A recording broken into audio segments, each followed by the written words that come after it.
Good morning student, I am Vishwanath from CCS academy. आज हम accounting for share capital जो कि फर्स्ट चैप्टर है उसका हम लेक्चर नंबर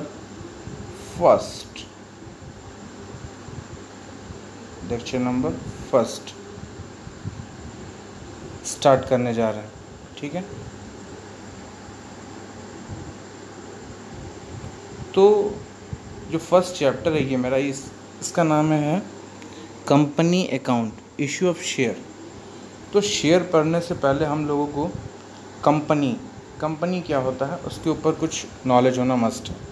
तो कंपनी क्या होता है, अगर हम ऐसे बोलचाल की भाषा में बोलें कि company is artificial person, it is created by law and dissolve by law and it has own business entity and separate from business and businessman and it has common seal. ये तो एक पर्टिकुलर मीनिंग है। तो अब हम company किसे कहते हैं, जैसे यहाँ पे लिखा है company is a voluntary association of person form through the process of law for the purpose of carrying on some business. ठीक है, तो इसको कुछ लोग मतलब वॉलंटरी एसोसिएशन, कुछ जो पर्सन होते हैं वो इकट्ठे होकर लॉ के थ्रू जब बिज़नेस को सेटअप करते हैं तो इस टाइप के बिज़नेस को कंपनी कहते हैं। इन अदर टर्म्स हम ऐसे कह सकते हैं कि company is a artificial person, it has own business entity and separate from business and businessman and it is created by law and dissolve by law and it has own common seal. ठीक है, उसे हम क्या कहेंगे, company कहेंगे। Now we discuss characteristic of company. अब हम company की कैरेक्टरिस्टिक के ऊपर डिस्कशन करेंगे। ठीक है, फर्स्ट है सेपरेट लीगल एंटिटी।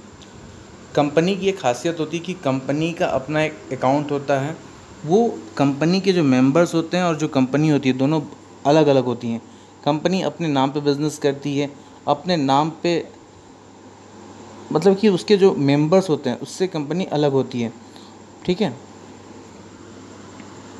तो इसी को हम लोग बोलते हैं सेपरेट लीगल एंटिटी। मतलब कंपनी और उसके जो पर्सन होते हैं उन दोनों में बहुत अलग अलग मतलब दोनों एक दूसरे से अलग होते हैं।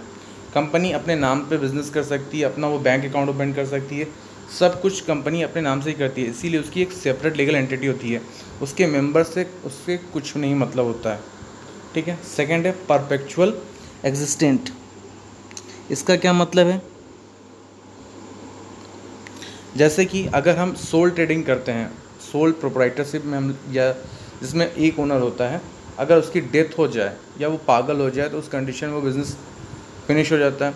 अगर हम पार्टनरशिप की बात करते हैं वहाँ पे 2 मेंबर्स मस्ट है, 2 मेंबर होते हैं। अगर दोनों में से एक भी पार्टनर इंसॉल्वेंट हो जाए या वो उसकी डेथ हो जाए तो वो जो पार्टनरशिप फॉर्म होती है वो डिज़ोल्व कर जाती है, वो लॉ के अकॉर्डिंग एग्जिस्टिंग नहीं करती।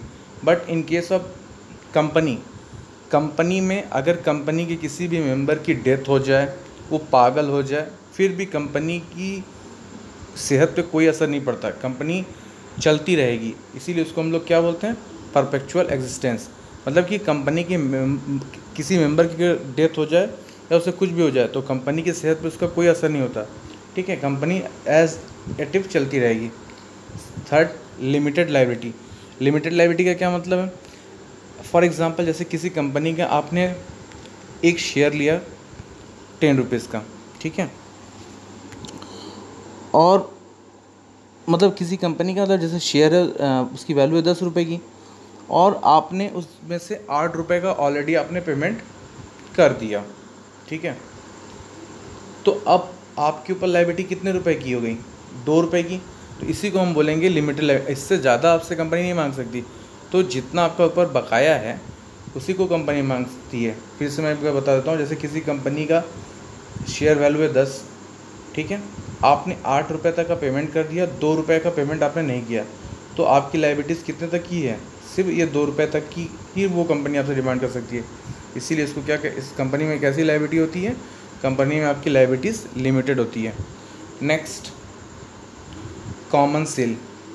कॉमन सील क्या होता है, जैसे कि आप किसी स्कूल में जाते हो तो या कहीं आप पढ़ने जाते हो, ठीक है, तो उस स्कूल की एक मतलब जिसको नहीं वो मोहर बोलते हैं, उसी को हम कॉमन सील बोलते हैं। जैसे कोई बोलता है कि I am a student of this school, तो उस स्कूल की एक जो आइडेंटिटी मिलती है और उसके बाद जो मोहर लगता है, ठीक है, उसी को हम लोग क्या बोलते हैं, कॉमन सील। ठीक है, एक तरीके से वो कंपनी का रिप्रेजेंटेशन करता है, उसी को हम क्या बोलेंगे, कॉमन सील। नेक्स्ट है ट्रांसफरेबिलिटी ऑफ शेयर। पार्टनरशिप में आप अपने हिस्से मतलब जो भी आपकी शेयर होता है उसे आप दूसरे पार्टनर को ट्रांसफ़र नहीं कर सकते हो। इन केस ऑफ कंपनी, कोई भी शेयर होल्डर अपने हिस्से को किसी सेकेंड पार्टी को या थर्ड पार्टी को ट्रांसफ़र कर सकता है। इसी को हम लोग क्या बोलते हैं, ट्रांसफरेबिलिटी ऑफ शेयर। मतलब कंपनी में कोई भी शेयर होल्डर अपना हिस्सा किसी दूसरे शेयर होल्डर को ट्रांसफ़र कर सकता है। Last, separation of management from ownership. इसका क्या मतलब होता है, कंपनी के एक्चुअल ओनर कौन होते हैं, शेयर होल्डर।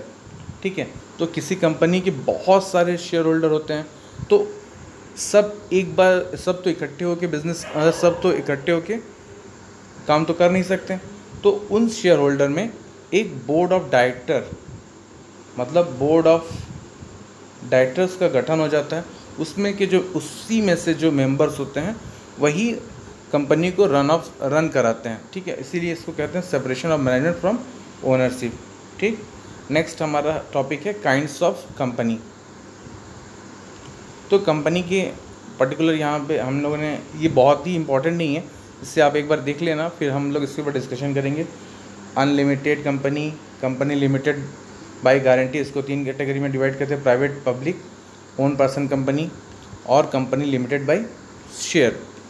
ठीक है, प्राइवेट कंपनी तो आप लोग जानते हैं, अनलिमिटेड क्या होती है, लिमिटेड क्या होता है, और कंपनी लिमिटेड बाय शेयर। तो इसके ऊपर ये बहुत ही इंपॉर्टेंट नहीं है, आप लोग एक बार इसको देख लेना, इसके ऊपर हम लोग बाद में डिस्कस करेंगे। हाँ, ये बहुत ही इंपॉर्टेंट टॉपिक है हमारा, शेयर। शेयर क्या होता है, शेयर का मतलब एक तरीके से हिस्सेदारी। ठीक है, नहीं बोलते हैं कि अगर किसी कंपनी में मेरा 10% शेयर है, मतलब मेरी उस कंपनी में राइट्स कितने परसेंट के हो गए, 10%।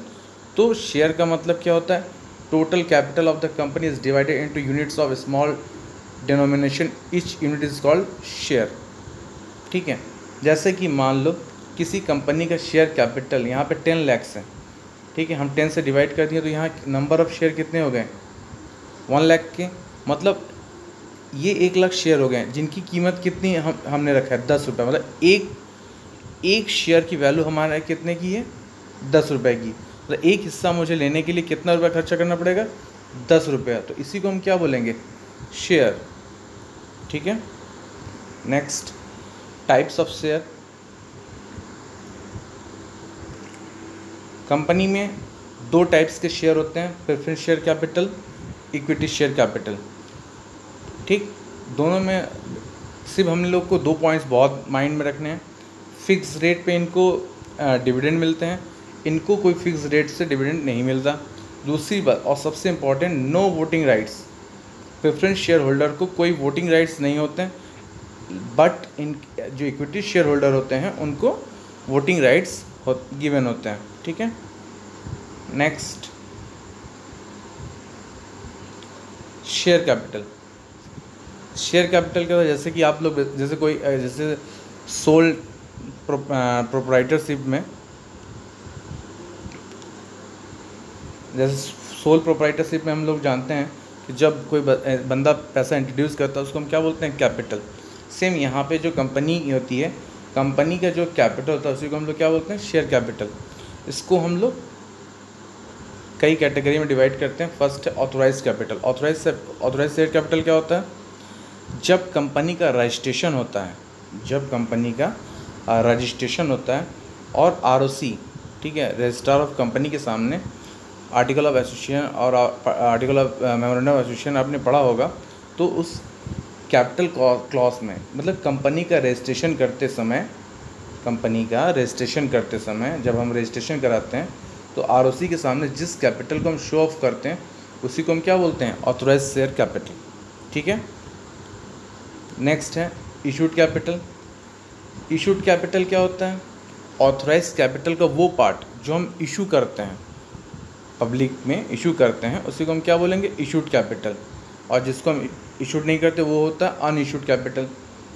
अब हम बात कर लेते हैं सब्सक्राइब्ड कैपिटल क्या होता है। तो सब्सक्राइब्ड शेयर कैपिटल क्या होता है, जैसे कि मान लो जैसे 13,000 शेयर हैं, 100 ईच, ये हमने पब्लिक को ऑफ़र किया, लेकिन पब्लिक ने, ठीक है, मान लो 13,000 शेयर हैं 100 रुपये वाले, पब्लिक को आपने ऑफ़र किया, मतलब आप कंपनी ने शेयर इशू किया जनरल पब्लिक में, लेकिन पब्लिक ने सिर्फ 12,000 के लिए अप्लाइड किया, तो उसी को हम क्या बोलेंगे, इसी को हम बोलेंगे शेयर कैपिटल। शेयर कैपिटल और सब्सक्राइब शेयर कैपिटल बोलेंगे। तो सब्सक्राइब शेयर कैपिटल को हम दो कैटेगरी में डिवाइड कर लेते हैं, एक होता है फुल्ली पेड अप और एक होता है subscribe but not fully paid up. इसके ऊपर हम आगे बताएंगे। Called up, paid up and reserve capital, ये क्या होता है, आइए देखते हैं। देखिए सब्सक्राइब को हमने यहाँ पे इसको आप देख ले होगे, यहाँ पे जैसे एग्जांपल मैंने समझाया कि 13,000 share 100 each are offered to the public and public applied for 12,000 share, the subscribe will be 12 lakhs। ठीक है, मतलब पब्लिक को आपने ऑफर कितना किया, 13,000, लेकिन पब्लिक ने आप अप्लाई कितना किया, 12,000 के लिए, तो यही आपकी क्या हो गई, सब्सक्राइब। अब बात करते हैं कॉल्ड अप कैपिटल क्या होता है। आप एग्जांपल के called up capital means such part of the subscribe capital which has been called by the director from the subscribe for payment. Example समझिए कि जैसे कि डायरेक्टर्स, जैसे यहाँ पे हैं कि directors call at the rate of 60 पर शेयर 12,000 शेयर 100 ईच, जैसे 12,000 शेयर इशू किया है, 100 ईच का है, लेकिन डायरेक्टर ने 60 का ही, मतलब 100 में 60 का ही डिमांड किया है, ठीक है, और 40 का डिमांड नहीं किया, तो ये जो 40 का डिमांड नहीं हुआ है उसी को हम क्या बोल देंगे, अनकॉल्ड कैपिटल। ठीक, पेड अप का मतलब तो आप जानते ही हो, जितना हम कॉल्ड अप करते हैं उसका जो हम पेमेंट करते हैं उसको हम क्या बोलते हैं, पेड अप कैपिटल, और जो हम पेमेंट नहीं कर पाते हैं उसको हम बोलते हैं calls in arrears. Reserve capital क्या होती है, as per section 65 the company act 2000 only an unlimited company having a share capital wide is into a limited company having a capital in such by resolution. जैसे कि company बहुत बार कुछ पैसा अपना रख देती है कि वो जब वाइंडिंग, मतलब कि जब कंपनी का फिनिशिंग होता है, अगर कंपनी बंद हो जाए उस कंडीशन में जो पैसा हम लोग रख देते हैं रिज़र्व के फॉर्म में, उसी को हम लोग बोलते हैं रिज़र्व कैपिटल। ठीक है।